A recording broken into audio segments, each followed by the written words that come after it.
Peut-être tu as déjà écouté une suite d'accords et tu as voulu rajouter un accord gospel. Pas un simple accord à trois notes, mais un accord à plusieurs notes qui va donner un son spécifique, un peu comme cet accord.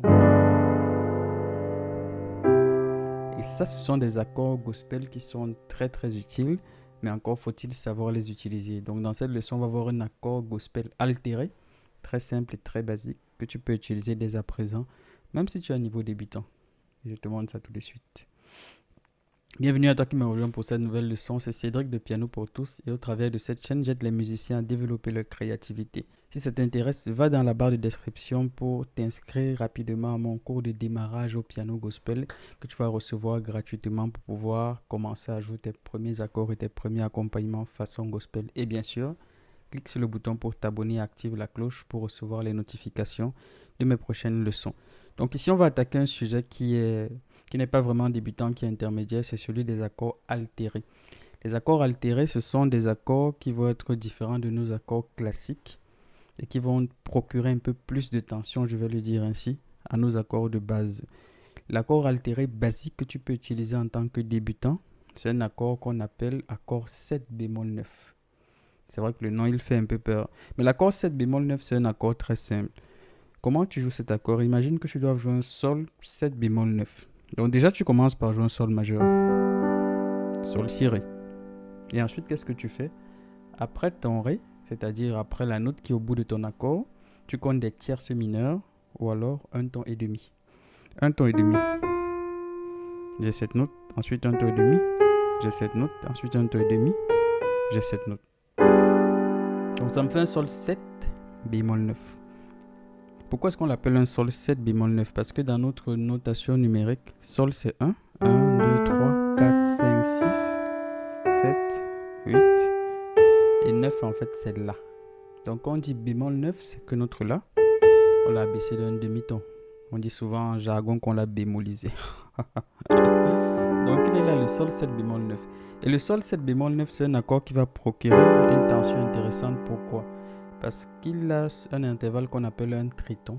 Qu'est-ce que c'est qu'un triton? C'est un intervalle de 3 tons ou alors d'une quarte augmentée d'un demi-ton. Donc si je suis à sol, que je compte 3 tons, 1, 2, 3, j'ai lui là. C'est son triton. Donc si je suis à si et que je compte 3 tons, 1, 2, 3, j'ai fa. Les tritons sont symétriques. Donc si je suis à fa, son triton c'est si.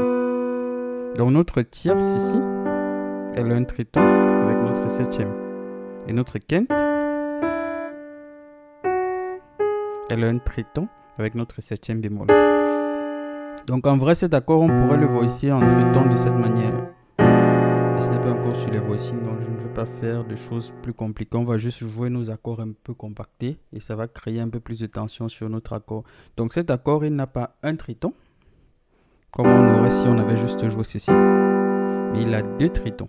Donc c'est une double tension. C'est pourquoi c'est un accord qu'on va facilement utiliser lorsqu'on veut faire des sons un peu tendus avant d'aller vers une certaine résolution. Donc on a vu qu'on construit notre accord, ensuite on prend des tierces mineures.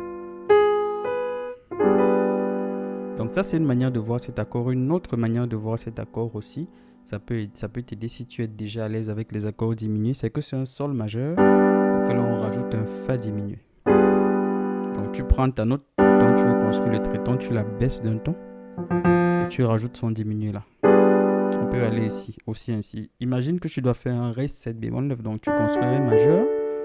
Ensuite, un ton de Ré à gauche, tu as quoi? Tu as Do. Donc tu vas donc rajouter un Do diminué. Ré 7 bémol 9. Aussi là. Imagine que tu dois jouer Mi 7 bémol 9, Mi majeur. À gauche de Mi, tu as quoi? Tu as Ré. Tu vas donc jouer un Ré diminué. Finalement, cet accord diminué, là, il est un peu partout. On le retrouve sur tellement d'accords parce que c'est un bon classique en gospel. Donc, ça signifie que si tu as une suite d'accords et que tu as un accord de passage que tu mets, plutôt que de simplement garder ton accord, tu peux le tritoniser ou lui rajouter son triton de la manière bémol 9 et ça donnerait ceci. Donc, si tu as cette suite d'accords, Do majeur, Sol majeur, La mineur et Fa majeur. Ce que tu peux faire, c'est qu'après ton accord de Do majeur, juste avant ton sol, on a vu que tu peux mettre le Fa diminué avec Ré en basse. Et donc ici, à la place de cet accord, qui est en fait un Ré septième de dominante, on va rajouter le Ré 7 bémol 9. On va le remplacer par lui. Et on va faire ça pour chacun de nos accords. Dans notre Ré, on va le rendre septième bémol 9.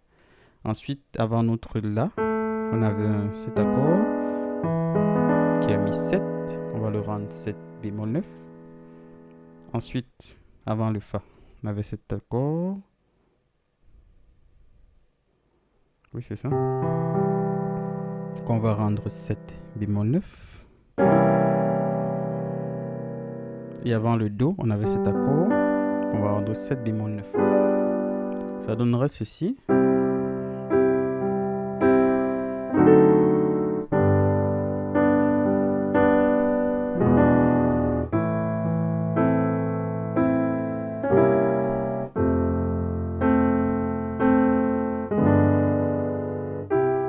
Tu vois? Donc, Do,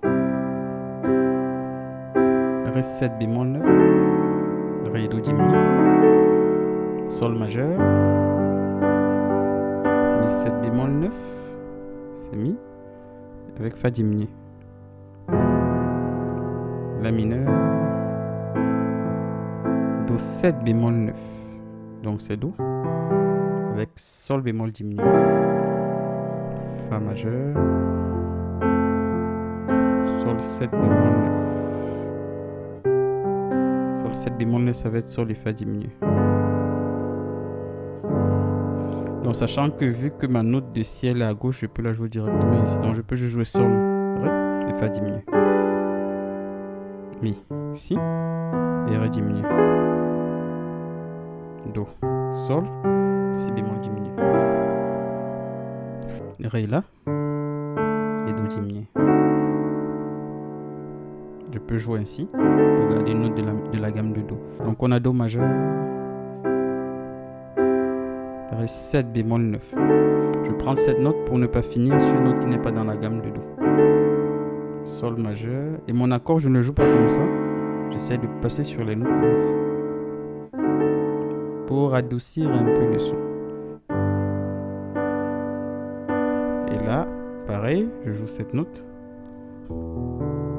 Là, pareil, je prends cette note pour ne pas finir ici. Là, je peux très bien finir ici. Fa majeur. J'espère que cette leçon t'a plu. Si c'est le cas, n'oublie pas de laisser un j'aime. Et je te dis à très bientôt pour une nouvelle leçon sur Piano pour tous. Allez, ciao.